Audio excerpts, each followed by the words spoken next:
एक ऋषि की गुफा में प्रवेश। पुराने समय की बात है। हिमालय की गोद में एक गुफा थी जहाँ एक महान अद्भुत साधनाएं की थी। एक दिन एक जिज्ञासु युवक सत्यार्थ उनके पास पहुंचा। सत्यार्थ ने ऋषि से हाथ जोड़कर कहा, गुरुदेव, मैं जानना चाहता हूँ योग के वास्तविक स्वरूप को, ध्यान की शक्ति को और साधना की गहराई को। कृपया करके मुझे मार्गदर्शन दे। धौम ऋषि ने नेत्र बंद किए, गहरी सांस ली और बोले, वत्स, यह विषय अत्यंत गूढ़ है, परंतु जो जिज्ञासा से पूछे उसके लिए यह रहस्य नहीं रहता। अग्नि पुराण के अध्याय 360 से 370 में भगवान अग्नि ने स्वयं ये ज्ञान प्रकट किया है। आओ मैं तुम्हें सुनाता हूँ। योग की परिभाषा और उद्देश्य। ऋषि बोले, योग का अर्थ है आत्मा और परमात्मा का मिलन। यह कोई साधारण अभ्यास नहीं बल्कि जीवन की सर्वोच्च उपलब्धि है। योग में मन, वाणी, शरीर और आत्मा का पूर्ण संतुलन होता है। योग जीवन के 4 पुरुषार्थ धर्म, अर्थ, काम, मोक्ष की सिद्धि का साधन है। उद्देश्य, आत्मा साक्षात्कार, जीवन में शांति और संतुलन, इंद्रियों पर नियंत्रण, मन की स्थिरता। ऋषि ने समझाया, जिस प्रकार नदी समुद्र से मिलकर अपनी पहचान खो देती है, उसी प्रकार योगी भी ब्रह्म में लीन होकर स्वयं को मिटा देता है। योग के 8 अंग। अष्टांग योग। सत्यार्थ ने पूछा, गुरुदेव, योग की शुरुआत कैसे की जाती है? ऋषि बोले, भगवान पतंजलि द्वारा प्रतिपादित अष्टांग योग ही सच्चे योग का आधार है। अग्नि पुराण ने भी इन्हें विस्तार से बताया है। यम, सत्य, अहिंसा, अस्तेय, ब्रह्मचर्य, अपरिग्रह। नियम, शौच, संतोष, तप, स्वाध्याय, ईश्वर प्रणिधान। आसन, शरीर को स्थिर और सहज रखने की विधि। प्राणायाम, श्वास प्रश्वास की नियमित गति। प्रत्याहार, इंद्रियों का मन से विलोपन। धारणा, मन को एक विषय में स्थिर करना। ध्यान, एकाग्र होकर साध्य पर टिकना। समाधि, साध्य के साथ पूर्ण एकता। वत्स, ये 8 अंग सीढ़ियों की तरह हैं। एक एक कर चढ़ने से ही साधना सिद्ध होती है। योग के प्रमुख प्रकार। ऋषि बोले, अग्नि पुराण में योग के विविध रूप बताए गए हैं। ये सभी साधक की प्रकृति के अनुसार भिन्न हैं। पहला, हठ योग, बलपूर्वक इंद्रियों और शरीर पर विजय।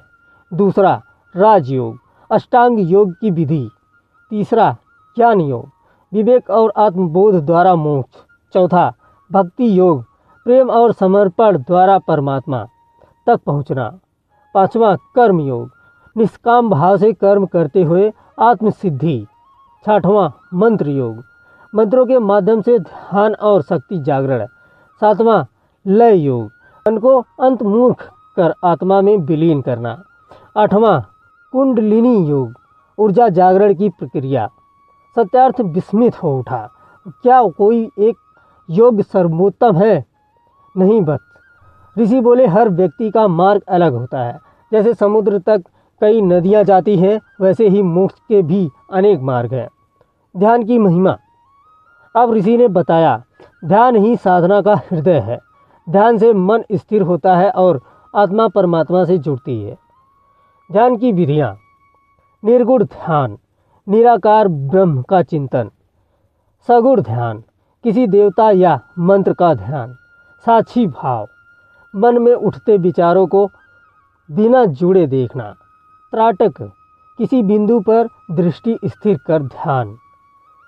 सांस पर ध्यान, श्वास प्रश्वास पर एकाग्रता। धौम ऋषि बोले, एकाग्रता से ध्यान बनता है और ध्यान से समाधि की ओर प्रवेश होता है। ध्यान वह दीपक है जो अज्ञान के अंधकार को मिटाता है। साधना के नियम। बस ऋषि बोले, साधना में सफलता के लिए नियमों का पालन अनिवार्य है। महत्वपूर्ण नियम। ब्रह्म मुहूर्त में साधना, शुद्ध स्नान का चयन, आहार का संयम, सात्विक भोजन, मौन व्रत, नियमित अभ्यास, गुरु के निर्देश में साधना, किसी प्रकार का व्यसन त्यागना। साधक यदि ये नियम अपनाता है तो साधना में चमत्कारी परिवर्तन आता है। ऋषि ने बताया साधना में आने वाली बाधाएं। सत्यार्थ ने पूछा, गुरुदेव क्या साधना में विघ्न भी आते हैं? ऋषि ने मुस्कुराकर कहा, अवश्य, साधना एक युद्ध है। भीतर के अज्ञान, अहंकार और वासनाओं से प्रमुख बाधाएं आलस्य, अभ्यास में ढिलाई, संशय, आत्मविश्वास की कमी, अभिमान, आध्यात्मिक अंग, भोग की इच्छा, इंद्रियों की लालसा, विकार, क्रोध, मोह, ईर्ष्या। इनसे मुक्ति का एक ही उपाय है, दृढ़ संकल्प और ईश्वर में श्रद्धा। साधक के अनुभव। ऋषि बोले, जब साधक निरंतर साधना करता है तो उसे कुछ विशेष अनुभव होते हैं। आध्यात्मिक प्रगति का संकेत होता है। अनुभव, शरीर में कंपन या ऊर्जा का प्रवाह, ध्यान में लयबद्ध ध्वनि या प्रकाश देखना, स्वप्न में दिव्य दर्शन, विचारों की शांति, हृदय में अनिर्वचनीय आनंद। परंतु वत्स, इन अनुभवों में अटकना नहीं चाहिए। ये साधना के पड़ाव हैं, लक्ष्य नहीं। समाधि का स्वरूप। अब ऋषि ने गंभीरता से कहा, समाधि योग की अंतिम अवस्था है जहाँ साधक आत्मा में लीन हो जाता है। वहाँ दैत्य नहीं रहता, केवल ब्रह्म का अनुभव होता है। समाधि के प्रकार। सभी कल्प समाधि, विचारों के साथ एकाग्रता। निर्विकल्प समाधि, बिना किसी कल्पना के पूर्ण लय। सहज समाधि, स्वाभाविक अस्थाई ब्रह्म स्थिति। समाधि में योगी ब्रह्मानंद का अनुभव करता है। यह वही अवस्था है जिसे शास्त्रों में तुरीय कहा गया है, जो जागृत, स्वप्न और सुषुप्ति से परे है। योगी का जीवन और लय। अंत में धौम्य ऋषि बोले, जो योग में स्थिर हो जाता है वह संसार में रहते हुए भी संसार से परे होता है। ऐसा योगी ना तो सुख से डोलता है ना दुख से। उसका जीवन ही लोक कल्याण बन जाता है। योगी का लय। आत्मा का अनुभव, लोक मंगल की भावना, प्रकृति से समरसता, सभी प्राणियों में ब्रह्म का दर्शन। सत्यार्थ ने ऋषि के चरणों में सिर झुकाया, गुरुदेव आपने मेरे जीवन का अंधकार दूर कर दिया। धौम्य ऋषि बोले, वत्स, योग केवल आसन या ध्यान नहीं, यह जीवन जीने की कला है। यह आत्मा को परमात्मा से जोड़ने का सेतु है। अग्निपुराण के इन दिव्य अध्यायों में वही ज्ञान समाहित है।